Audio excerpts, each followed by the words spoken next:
Welcome in to Hold My Banner. Yeah! Kasey Hudson back alongside Ountae Campbell. That's the energy we need on this Thursday, especially because we got a salary dump alert, everybody. Finally. Finally. Some news.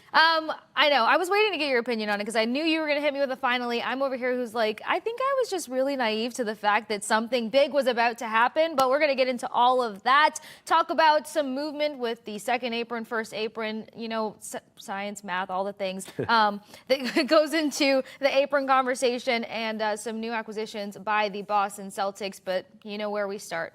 Ountae, how's it going? I'm doing good, obviously. I'm excited. The Celtics made a move. Georges Niang isn't on my team anymore. We're doing great. You know what I'm saying? I wanted to put up a poll immediately and say how many people feel like Ountae about Georges Niang, and then how many people were like, oh, I just got used to the idea of okay, I'm okay with this. It's fine. It's good enough. Maybe I'll like the guy by February. Who knows? But that's not the case, actually. So let's talk about this salary dump alert that I alluded to. The Boston Celtics traded Georges Niang and 2 future second-round picks to the Utah Jazz for rookie R.J. Lewis Jr. Mm-hmm. And look, this puts the Celtics $8 million under the second apron, but $4 million over the first apron. For anyone who loves and understands this apron conversation, there you have it. Yeah. Now, we're going to break down what your initial thought was about moving on from Niang and the two future second round picks before we get to the other deal. They got into the mix. Yeah. So talk to me, Ountae. I mean, excited.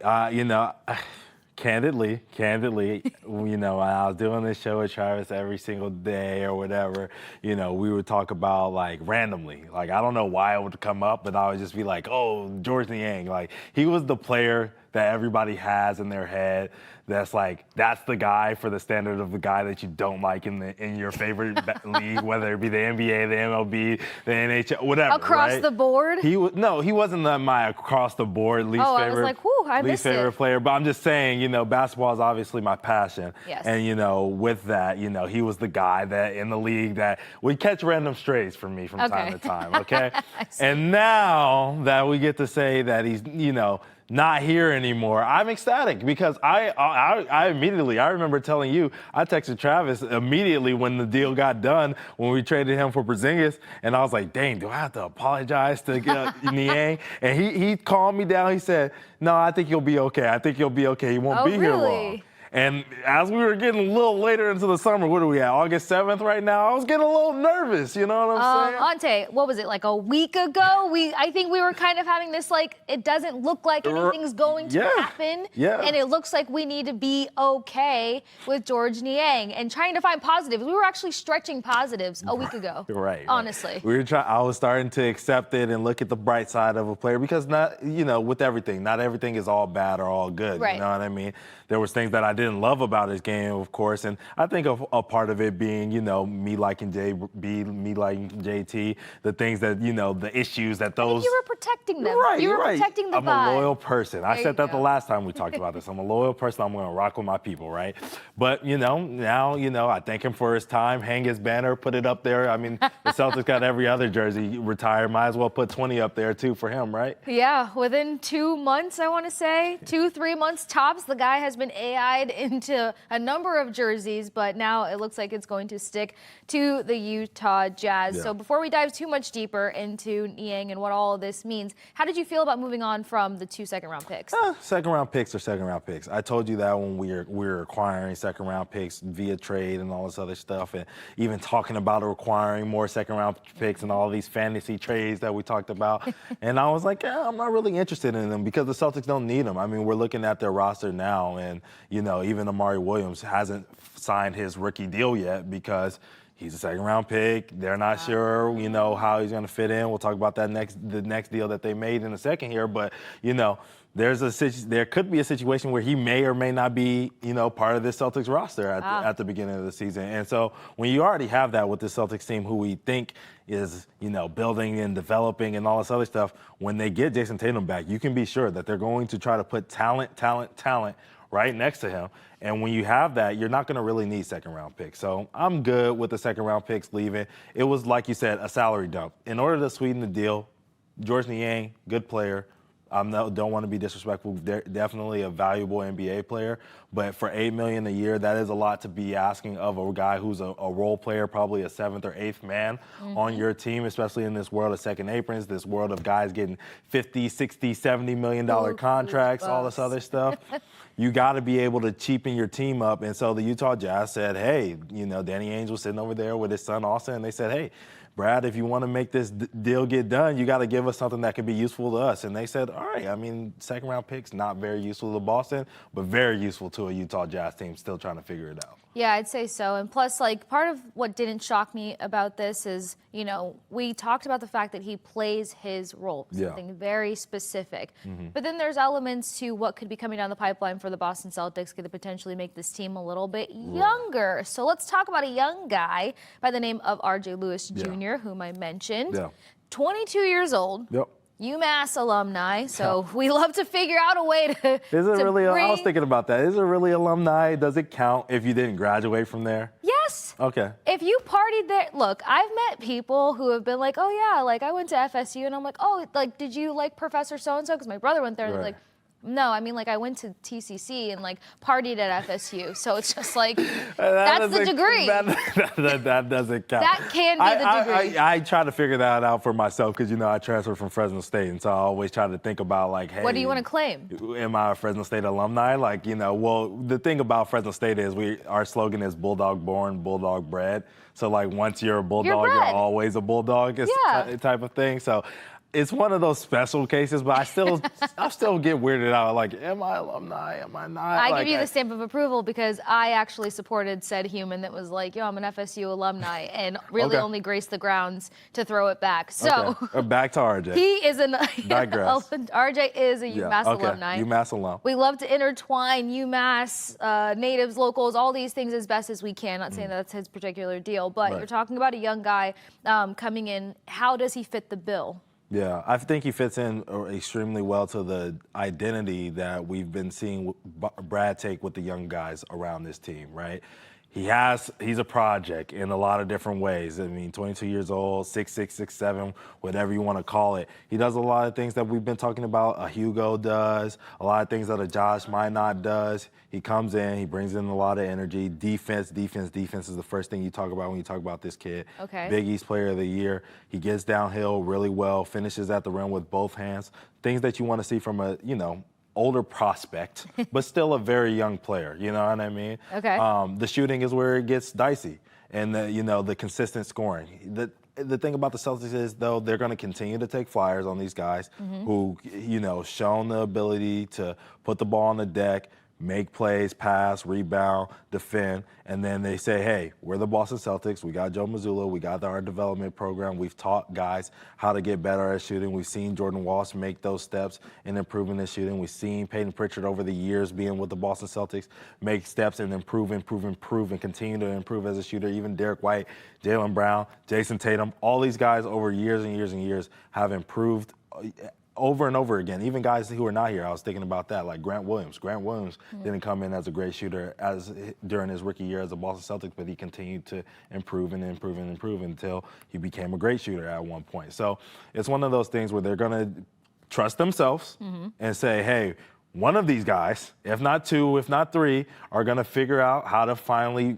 make shots from catch and shoot consistently and be able to help this Boston Celtics team win championships in the near future. Yeah, and sometimes when something's not required of you, depending on the program that you come up in, college-wise, overseas-wise, whatever the case may be, you don't realize how much capability you have in that skill set. So sometimes to take things from a bird's eye view, I do like to look at some player comps to see what the reality is here. Maybe Celtics fans are more familiar with another player and they're like, okay, I could possibly vibe with that. So some player comps that popped up. Okay. Terrence Ferguson. Yeah, I could see T. Ferg. I remember T. Ferg. He was super athletic. Yeah, same thing. Not as defensively prowess as RJ Lewis is, but T. Ferg was a really good player. I think he was a little bit better offensively, but not as good defensively, but a fair comp. Okay, potential upside.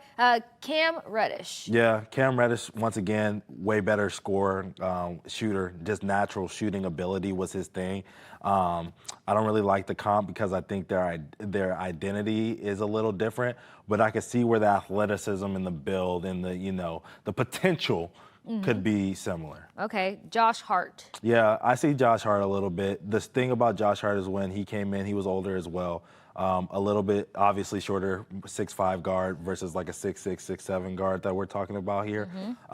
Definitely a guy that I saw that when when I was looking at R.J. Lewis, I saw a lot of that in his game. I saw a guy who could get downhill, who can finish with both hands, who can guard, switch on defense, do a lot of those things, and kind of really played the 2 and 3 in college, but really is probably going to be an NBA type of 4-man, power forward, undersized like Josh Hart is.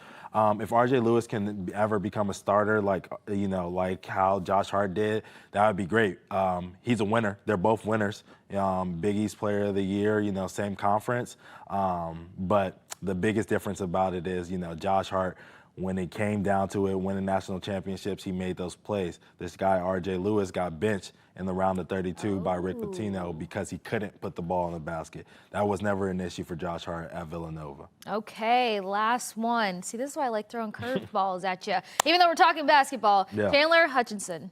Yeah, I remember Chandler Hutchinson. I actually played against Chandler Hutchinson in college, Boise State alumni. Surprise! He's actually an alumni of there, but I'm an alumni of like 5 schools. So. Yeah, I was at Fresno State when he was there. I think this is probably the perfect comp, honestly. For him. I think. Look what I did there. Save the best for last. Yeah, you did. And the thing about Hutch, he was a defensive guy, defensive-minded guy, kind of a frail frame, kind of like R.J. Lewis right now. The strength wasn't always there. Yeah, he was building up. He didn't have to build up over the first couple of years of his career in the NBA. More of a playmaker than R.J. Lewis. Not as good of a natural get downhill type of scorer. A little bit more fluid as far as the scoring went in college, but it's a very good comp. Yeah, and what I like about all 4 of the guys that were mentioned is like back to system, back to whatever is required of you, and then the coaches that could potentially find and like emphasize that skill set in you. I feel like there's a lot of upside depending on how well things could potentially translate. Yeah. So we're going to go from some Celtics talk. We're continuing to stick with the Celtics. We're changing. A Celtic is not an animal, it's a plant. But we're going to talk about a Raptor, a former Raptor. Yeah. I tried to find a smooth transition for that. Free agent forward Chris Boucher has agreed to a 1-year, $3.3 million contract with the Boston Celtics.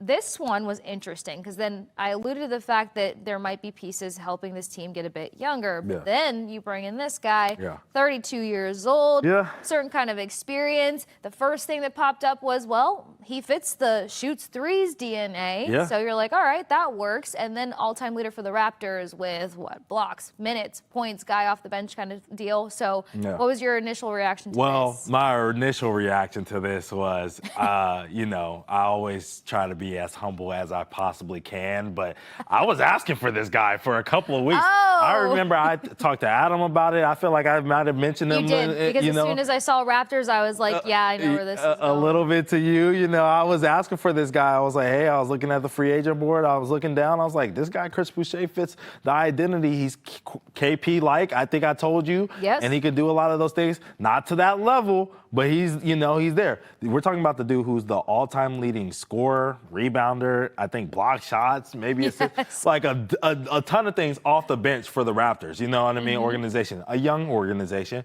but still a guy who brings championship pedigree, won one in 2019 with the Raptors back in the day with old man Kawhi Leonard out there on the team. And now he was the last guy actually who was holding on from that team. He's the last Raptor from that 2019 team to be a part of that team last year. So now that he's gone, no more of those guys, Fred VanVleet, Pascal Siakam, whatever. All of those guys, Danny Green, they're all gone now. So, I remember the Raptors came to Tampa Bay during the bubble stuff. Yeah. So I'm extremely excited about him coming. And first of all, I don't know if you saw that, but Rock Nation was in there. I got to put my rock stuff for JC. But no, I'm partying a little bit because I think this is a huge get. There's a reason that I brought him up for the Celtics and why I wanted him to be here. This guy's going to come in. He's going to block shots. He's going to shoot threes, like you were saying and alluding to. He's going to fit right in that KP role. Probably not as good, but guess what?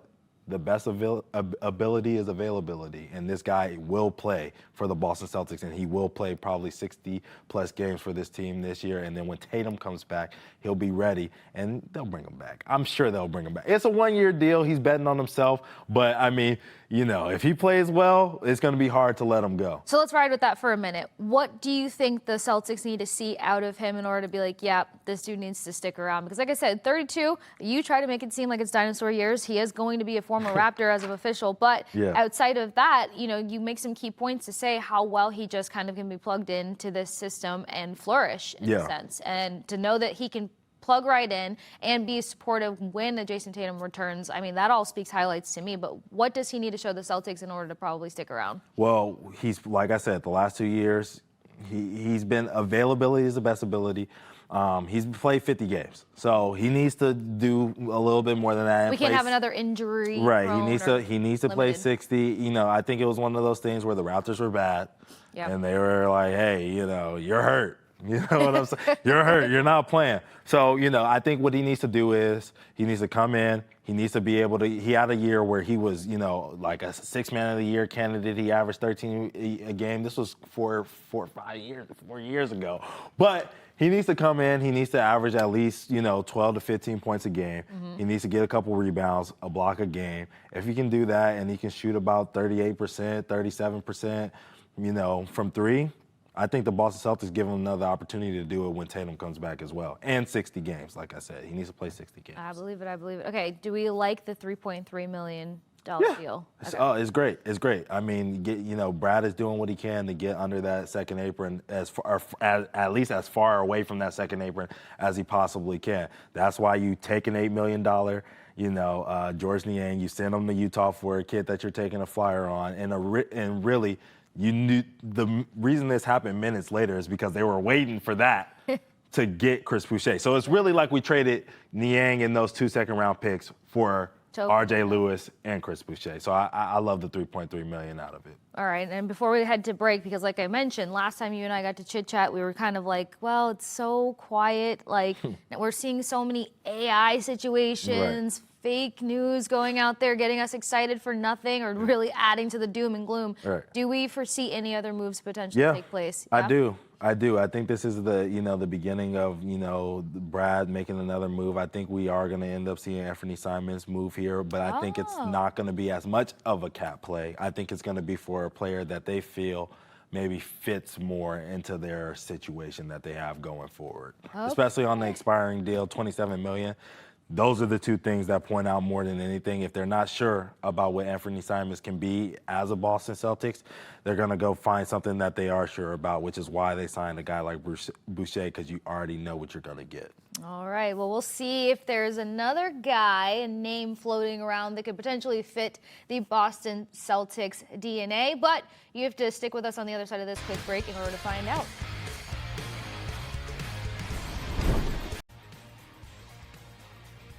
We are back at it with Hold My Banner, Kasey Hudson and Ountae Campbell. And I tease the fact that there is another name kind of jumping around the market.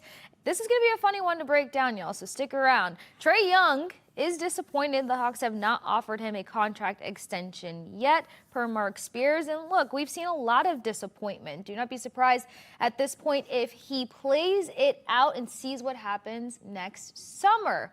Well, I feel like we kind of dropped this name in a casual, chill, hold my banner conversation.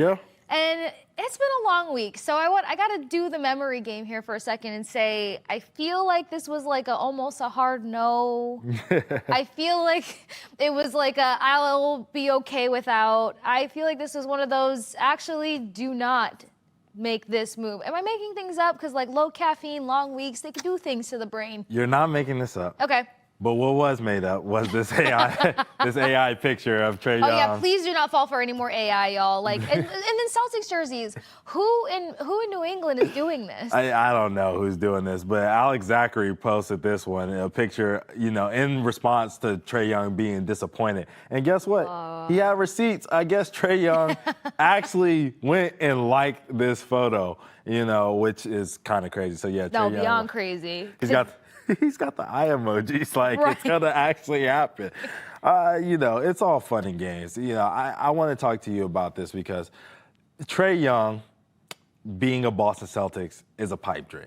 I don't, Pipe dream. Pipe dream. Okay, Pipe so I dream. really wasn't making things up. And the reason that it's a pipe dream is because, like, we're in Boston right now, and in the sportscape, everyone's talking about Scary Terry and how he's going to be a New England Patriot, and Micah Parsons, how he's going to be a Looking new. for some names. It's been a while since there's been those star-studded names just dropped on every single roster. Well, like, guess what? You got Dustin May and Stephon Diggs, and you better be happy about it, all right? Because that's what we got. Ain't no Connor McDavid coming to save the Bruins. might be a tough day to mention Dustin May. I'm just saying, this is the reality that we live in. You know what I mean? This is true. So, and you got R.J. Lewis, and Chris Boucher. The Switner. Here's the thing. Like, Trae Young could work here. He could. He could work here. That's a lowercase could. He could work here.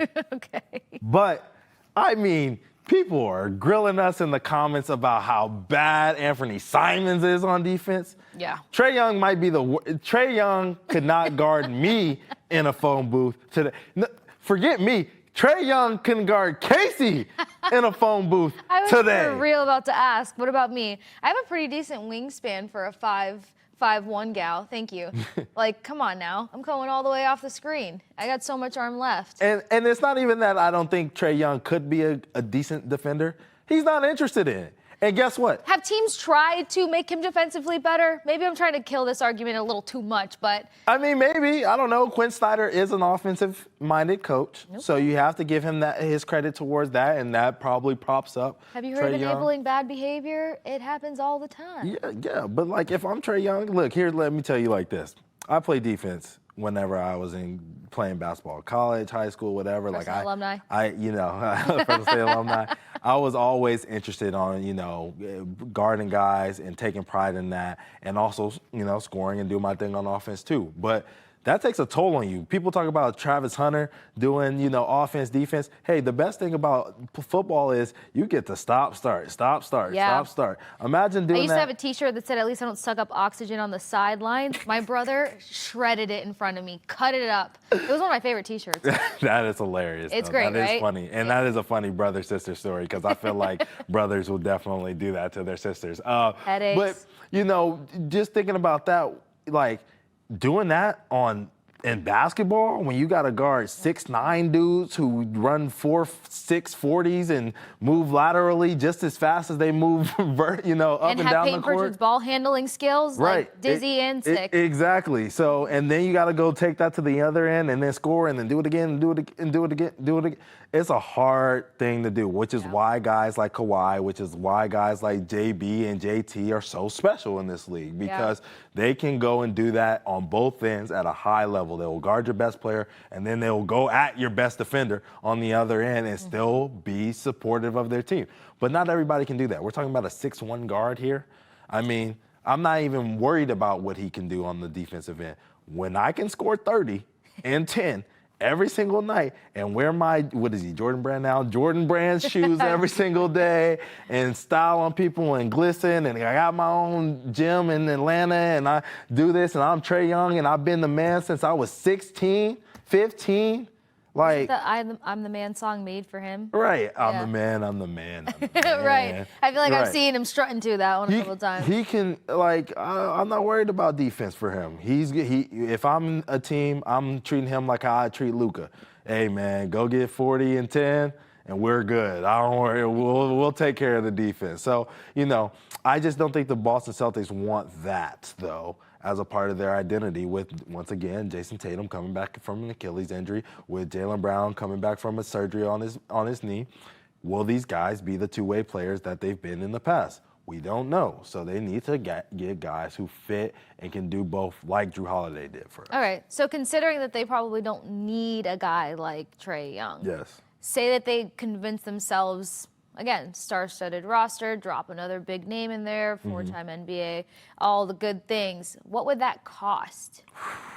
That's where I mashed the brakes because I was like, okay. So the issue is, right, that he's upset because of an extension, right? Right. And so he has 1 year. He has this year left on his deal, and then next year is the final year. Because when you mention Scary Terry and everyone else, we're talking about this place being attractive because we can pay them. Right, exactly. That is true. In Boston, with JB and JT hogging up all the money, and we're ducking, waive this dude who makes $1 million, trade this dude who makes $8 million. We're making some small ball plays here. Just to get under the second apron. You know, it would take trading some guys. You know what I mean? And those guys, you know, who is it going to be? Like, you're going to have to get rid of a Pritchard. You're going to have to get rid of a Sam Hauser. You probably have to get rid of a Derek White and say, hey, we're running with the three-headed monster of Tatum and Brown and Trae Young, with guys like who fit in between, like a Luka Garza, like a Chris Boucher. Maybe we bring back a Charles Bassey, like what they talked about last episode, or if we go get a Lonnie Walker. You know what I'm saying? Like, you're now trying to fit in all these veteran minimum deals around these three, and when Trae Young hasn't shown you winning basketball besides the 1 year that he made it to the Eastern Conference Finals, and the 1 year that he made it to the Eastern Conference Finals, it was because Ben Simmons forgot how to play basketball that year and got the yips. I don't know what happened that playoff series, but that playoff series he just forgot, and it's been bad ever since, which we've talked about also on this show. I personally am not interested in the cost and trade. I also wouldn't be interested in the cost if he came in free agency, because the reason that he's upset about the extension is because he wants to get paid. Right. And that's what I'm saying. Like, I feel like first and foremost, it's going to be show me the money. Right. And then everything else fall into place after that. This team doesn't feel like it's in that position. Now, how important would it be for point guard play for the Celtics coming up with Jason Tatum being out? Huge. I mean, we've talked about a myriad of point guards that we would want. We wanted Damian Lillard at one point. I think we convinced ourselves we were okay with it so much, and then all of a sudden it was like, well, as soon as you convince yourself you're good with this, we're moving on. Like, that's happened like 3 times now. Yeah. Yeah. And just talking about Anthony Simons as well, how excited we were for his playmaking ability and able to stretch the floor and shoot the basketball. And now Trae Young is a much better facilitator than Anthony Simons or Damian Lillard. Mind you, combined. You can combine their powers. And Trae Young is a way better passer. I mean, he's probably, I don't think people give him enough credit for how great of a passer he is. I think we talk about Tyrese Halliburton being a great passer. We talk about Jokic being a great passer. Yep. I mean, he's right there with those guys as far as facilitating the ball goes. The thing that he does better than them, though, is he consistently shoots it at a high rate. There's been some times where he hasn't consistently shot it at a high rate. But for the most part, over the course of his NBA career, he's had Curry-level range. You know what I mean? So when you package those two things together and say, hey, do that with a top 4 NBA player in Jason Tatum, do that with a top 15, top 20 NBA player in Jalen Brown, that's a scary sight for sure. It would be nice, but defensively, I don't like it, which I've talked about, and financially, I hate it. Right. Is there a scenario where it's like, hey, I'm just pissed at the Hawks because, with all due respect, they should have already started this conversation with me, but let me go to a championship caliber team that's, I know a lot of fans don't feel like, hey, much is going to happen this upcoming season, but the margin for success isn't that far off. Or if you look big picture, you're 2-3 years out when you get a Jason Tatum back into the mix. So do you think he can, I don't want to say discount, but do you think it's more just like a pissed off at you, but this is what I want next for my career, and the Celtics could fit? Yeah, thinking about Trae Young over the last couple of years, the Atlanta Hawks have had some down years since they made that Eastern Conference Finals a couple years back. Trae Young, now, I don't know him personally, but, from the people that I've talked to over there in the Atlanta Hawks, organization, from the people that I know that have been around him, to his agents and things like that, he seems like he's more interested in the things that basketball can provide for him than, winning is a plus, and he wants to win. Every competitor wants to win. I'm not saying that he's competitive and that he doesn't want to win. But at this point in time, he might it seems like he would rather get that bag then win basketball games. And then you can go win basketball games once you get the bag. All right, yeah, he sounds too expensive for me. So we're going to move on from Trae Young and that possibility, because you said feels far-stretched. Yes. As we unpack it, it feels really far-stretched because we don't have much money to dance with. Now, is there a name bouncing around, or is there anyone that you can think of that's like, hey, this guy just wants to play ball? That shirt that you wear, that sweater that you wear, like, you know. Sorry, I was hooping. I was hooping. That has that mentality. Yeah. Wants to be a part of a championship caliber team. That matters more. That's the front run. Yeah. And probably fits the bill of being a point guard that can come in here and make sense in the moment. Point guard, I mean. Or we can branch out. Yeah, I personally would love to see Lonnie Walker, you know, and he just signed a deal with Maccabi over in the EuroLeague. So, you know, that conversation would have to be figured out or whatever, you know, with the contract situation and getting him over here and, you know, buying them out essentially of that contract over there. I would love to see Lonnie Walker back in the Boston Celtics jersey. I think, you know, when you're talking about winning pedigree, when you're talking about humility, I mean, this is a guy who clearly just wants to play in a winning situation. He loved his time here in Boston. Although short, it was amazing. You know, he loved his opportunity that he got in the preseason to do some things with the Boston Celtics. He just never really got that shot to do it for the full team. He's a guy who came in, who learned a lot of things from a San Antonio Spurs organization, from a Lakers organization, from a 76ers organization, to even being here in Boston. I mean, these are all franchises that we talk about with this glimmering light because they've done a lot of great things over the course of their history. They've won, they've lost, they've had great days, bad days, but guarantee you they know how to build good culture because they've seen bad culture as well at times. Right. So this is a guy who's learned from that, you know, that lifestyle, because when you come in and you're this guy who's just as athletic as he is, just as highly touted as he was, and the league kind of kicks you down unless you know you're not that great. You humble yourself a little bit, you strap up your boots, and you get to work. And I feel like he's been doing that. And I feel like the Boston Celtics would be a great place for him to continue to learn and progress through his career. Maybe we'll see if he's liking any social posts that can lead us down a trail or rabbit hole of something. Kind of circling back to the social media posts, though, and liking of that, I feel like players are getting a little bit more brazen to throw hints out there. Yeah. You know what I mean? And some of them have actually come to fruition. So have you seen any, like, breadcrumbs throughout the socials that either worked out, turned into a trade that we were like, should this really happen, or that we kind of want to manifest? That's a good question. I would say, you know, like, it doesn't typically work out like that. Like usually, you know, if a player's liking things like that, if they were to get traded to that team or whatever, it's usually pretty well known. Like, they would come out and be loud about, like, hey, this is where I want to be. You know what I mean? Hey, this is where I want to be, you know? We'd know stronger interest. Right, you know, like, it was pretty clear that, you know, KD wanted to end up in Houston, you know what I mean? And then he ended up in Houston. So, and even when he went to the Suns, it was very clear that he wanted to go there. So, you know, I think players are, you know, they don't need to like stuff on Twitter to get people's to let everybody know. They can tell, they will go out and say it. And, you know, at this point, there hasn't been any poor repercussions to doing that recently. So why not?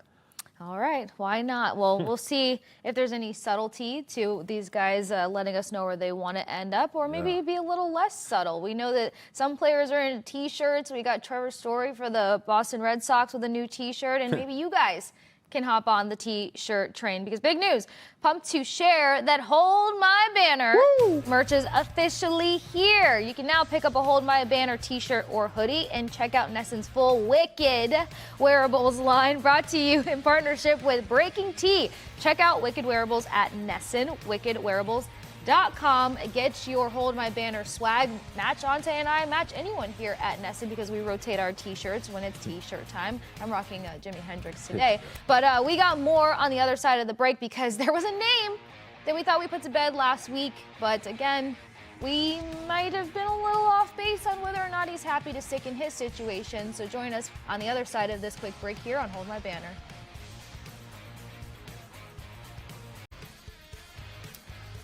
You are watching Hold My Banner. I Ountae, I don't know if I've ever told you this about me. What's up? Not a reality show gal. No? Not my thing. Gives me anxiety. Why? Can't sit there and watch No Love really Island obvious. for you? Oh my God, no. No. No. That's I funny. can't watch really obvious scenarios unfold with so many questions because then I'm just over here like the answer's right there in front of you. Move on, please. But you know, because I'm not a reality show gal, I get my reality show fix through sports because it just tends to keep on rolling through. Drama's always You and I there. sat right here and said we think Antetokounmpo is just going to remain a buck. Yeah. He's going to keep rocking the green and the white, whatever other colors they might have involved. Gold. But the Little New gold. York Knicks have been closely monitoring, I wouldn't call it stalking, monitoring Antetokounmpo's situation with the Bucks. Per JL Edwards III here. This, well, it didn't bother me. Oh. But it did surprise me. Okay. Would it bother me if he went to the Knicks? Absolutely. Okay. But I'm still harboring some emotions from the postseason, so Yes. I'll get over it by October. That's fine. I've got time. Why? Why is this even a thing? You know, it's a thing because they're the Knicks. And going back to their head coaching search, which took light years. I mean, it took longer for them to find a head coach than it took And the for names Brad, that we were cycling through. Yes, for Brad Stevens to trade away Georges Niang, it took longer than that. But, you know, they think they can get everybody. Everyone. Remember there's like, oh, we're going to go get this person's head coach. We want to interview Jason Kidd. We want to interview Ime Udoka. And they're like, we got championship I think level that's why I'm teams. annoyed, because I'm like, imagine the amount of names. Think of the amount of names. 2 Yeah. months' time we're talking here that have Right. been like, oh, tied to the Knicks. Knicks are sitting here having conversations with these guys. I'm like, stop it. What's your plan? Right. They Back thought to the they- reality show thing. What's your plan? Right. They thought they were going to get Dawn Staley. Like, come on. Come on. Dawn's a ghost. She's not going nowhere. She's out there in South Carolina. But, She's yeah, chilling. you know, it doesn't surprise me at all because the Knicks think that, you know, everybody wants to play for the Knicks and MSG is so great and we got the real guard. I'm tired of hearing all that. Nobody wants to play for the Knicks.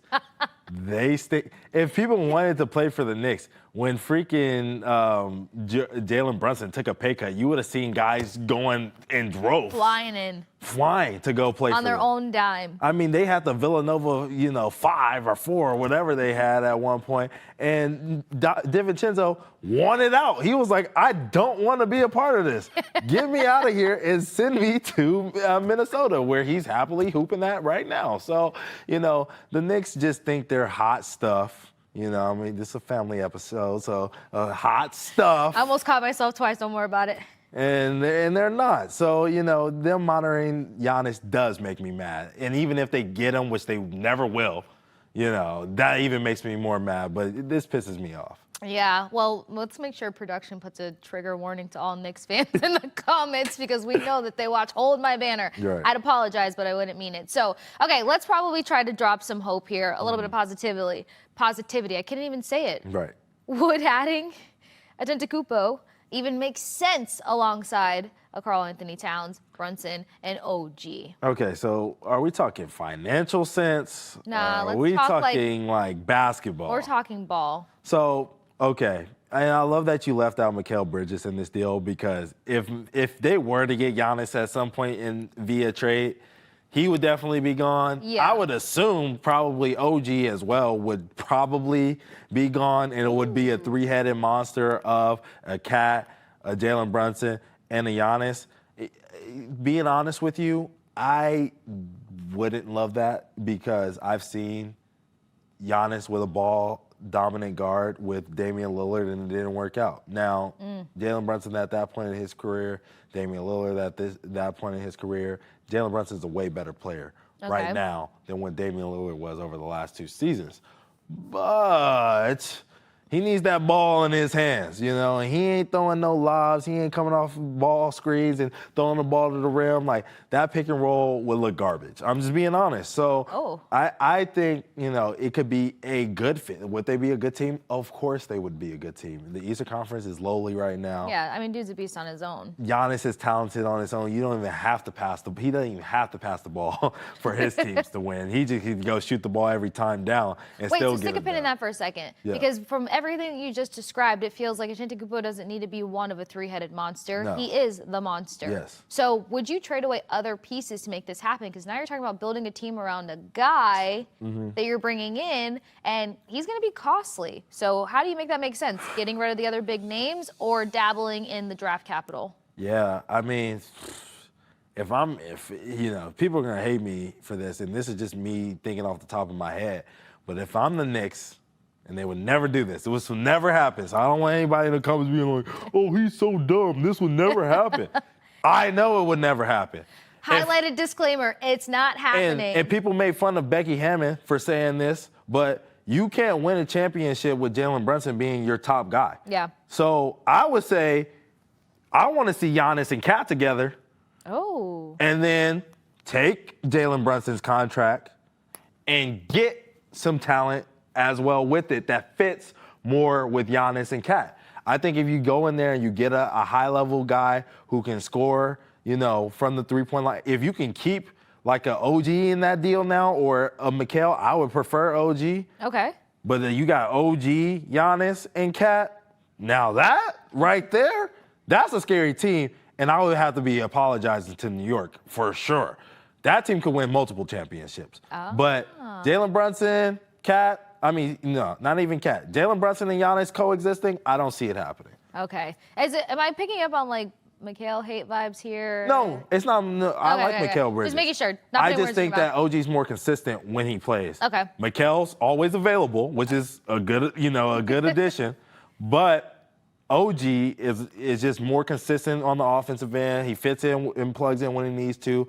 He's always making the shots when he's in. He's making the big shots. He's guarding your best player. He can take pressure off of Giannis in those ways because he can switch 1 through 5 really at a high level. I think Mikal Bridges can switch 1 through 4 at a high level. Him switching on to a center could cause some issues, and then the shooting has been inconsistent since he's been the New York Knicks. I see, so it's consistency. All right, my bad. I'm not trying to be problematic, put words in anyone's mouths. Just that was my one reality show moment for me.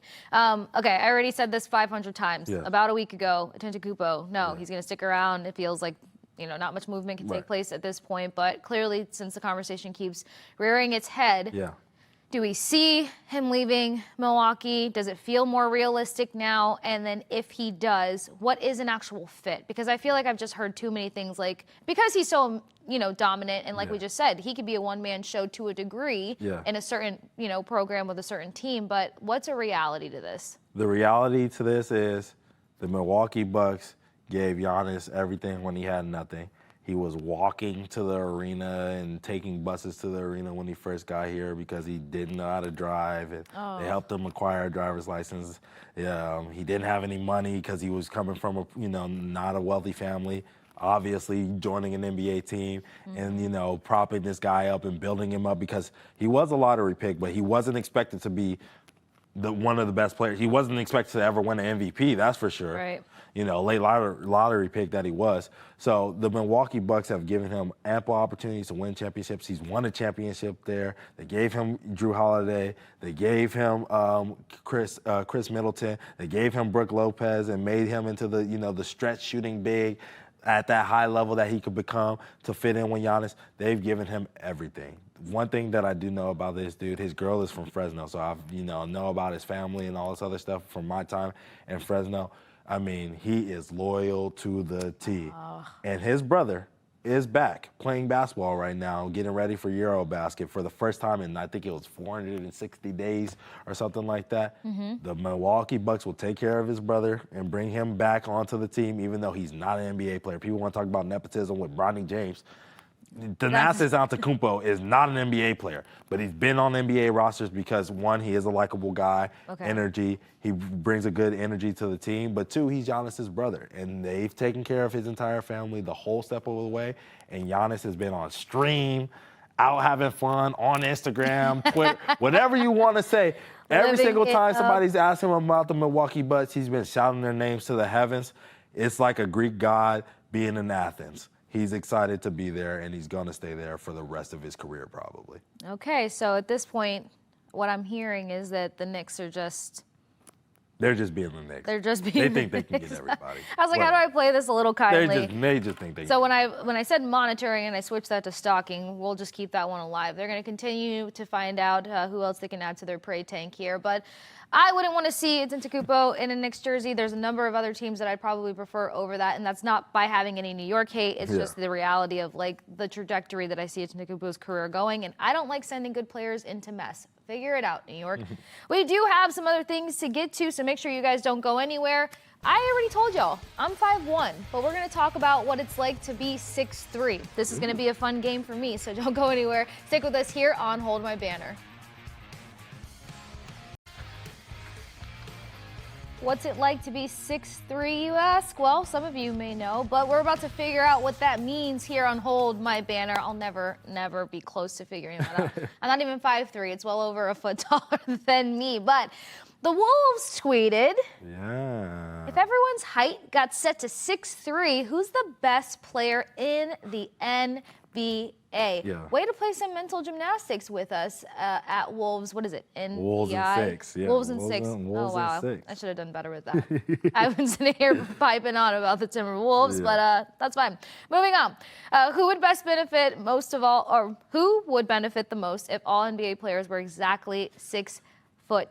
Well, I think at first, How tall are you? 6'4". So I would lose an inch. That was rude. I would lose an inch in this world. But, I think, just going to, thinking about like who would benefit the most if everyone's 6'3", it would definitely be the guys who are under 6 feet, right? Wouldn't you think so? Like they're getting height advantage. Like, I was thinking about Yuki. Yuki is an NBA player who's like 5'8" or something like that. Last year he played for the Memphis Grizzlies for a little bit. I can't remember which team he is on now, but just a small Japanese guy, and he balls, he hoops when he gets the opportunity. But originally I'm thinking the small guys, but there's some big guys that I think that would have an advantage as well if the league got a little bit shorter. All right, so tell me if I'm off base here. Okay. Of course, I can only take it from my life experience. Yes. Whenever being shorter comes into the conversation, immediately people are like, you're either fast or you're athletic. Yeah. Which skill set do you think has to pop off more on the NBA level at 6'3"? Yeah, I think the athleticism would be, if everyone was 6'3", just being, if you were athletic enough to, jump high, be strong, do those things, like you would separate yourself more than being fast and getting to the spot. Well, maybe, there is advantages to being fast if everyone were 6'3", because, guys who are 6'9" can't erase their mistakes. You know what I'm saying? So like a guy like Jason Tatum, if I get by him, like he can easily close the gap and just smack it off the glass. You know what I mean? Because he has that length and that ability to do that. So, there would be some advantages to speed, but, if everyone's 6'3", I think if you can beat people, not even just beat people to the rim, but just be able to jump over people and outstrength them, like what else can they really do to, negate that? So, that's what I'm thinking of. All right, let's add to this a little bit more, because now my brain just went a few different places. Okay. The theme around the Pacers was the pace and tempo. So take the Pacers, put them at 6'3". Yeah. Then take OKC and put them at 6'3". Okay. Who's the better team? Definitely the Thunder. The Thunder were a lot. Thunder's still the best team. Yeah, they were a lot more talented team than them. I think that, the guys like Lou Dort and his strength at 6'3" would be huge. I think, Chet obviously would still be a pretty good NBA player if he was 6'3", because he is more of a skilled big and can do things of that nature. Obviously, the skill is not as high as like a guard on the Pacers team, but it's still a pretty good skilled guy. Like I would trust him to run my offense even at his height right now. So if he were 6'3", I think his handle would be just slightly tighter, just slightly, because he's closer to the ground. You know what I mean? So it will work out in his favor. So I would say OKC. Okay, all right, sticking with OKC. Yeah. You can either stick with OKC and the Pacers, Yes. or you can branch out to the NBA as a whole. Anyone that sticks out to you that is above 6'3", Yes. that would still be equally as dominant at 6'3"? I do. If they were 6'3", if Tatum was 6'3", he would still be nice in today's NBA. If Jokic was 6'3", I still think he'd be nice. Like, not equally as dominant, because I think obviously both of them size matters and it does help them. But their ability to grab rebounds, score, facilitate, see the floor, be a leader, make shots, make high-level shots, because even now, like, Tatum gets matched up with, sometimes they play him at the 4, and he's guarding dudes who are, 6'11", 6'10", or whatever, and he's still getting to his spots. And then with Jokic, he's a center, so he's 6'11", fighting against, Embiids and Wembys and Porzingises and Heats every night. Obviously, a top 2 NBA MVP candidate and also a 3-time NBA MVP winner. So he's going to eat no matter what. Actually, wants me, we don't have that much time. I want to give you a top 5. I know we're supposed to pick the best player, and I'm going to start from 5 to go back to 1, but. Hey, you put good reality on it, so talk to me. 5, I'm going to put Donovan Mitchell in this 6'3" world. He would be the 5th best player in the NBA. And the reason because athleticism, like I said, he already dunks on dudes. He's 6'2". He would gain an inch in this world. Oh, yes, okay. So he'd be dunking on everybody, the skill, all this other stuff. I think he'd be great. Kyrie Irving is always talked about as one of the most skilled scorers in the league. If he were 6'3", I feel like he would still be, the most skilled scorer, and now everybody's on the same playing field.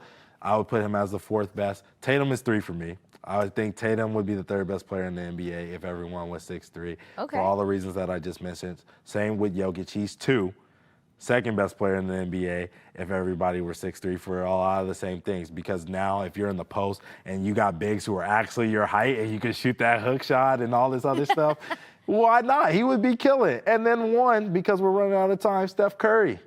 Oh, I don't know why I didn't even have that top of mind. His shooting ability, without having 6'9" guys running around all over his neck, he'd be the best player in the league. Wow. Well, whether you're my height at 5'1" or blessed with Ountae's genes here at 6'4", let us know who would make your top 5 in terms of being 6'3" and being dominant in the NBA. So much fun conversations taking place here on Hold My Banner, but as you guys have learned, it never stops here, so make sure you catch Hold My Banner Tuesdays and Thursdays, 1 to 2 p.m. here on Nest Nation. Until next week, everybody have a fantastic weekend. Deuces.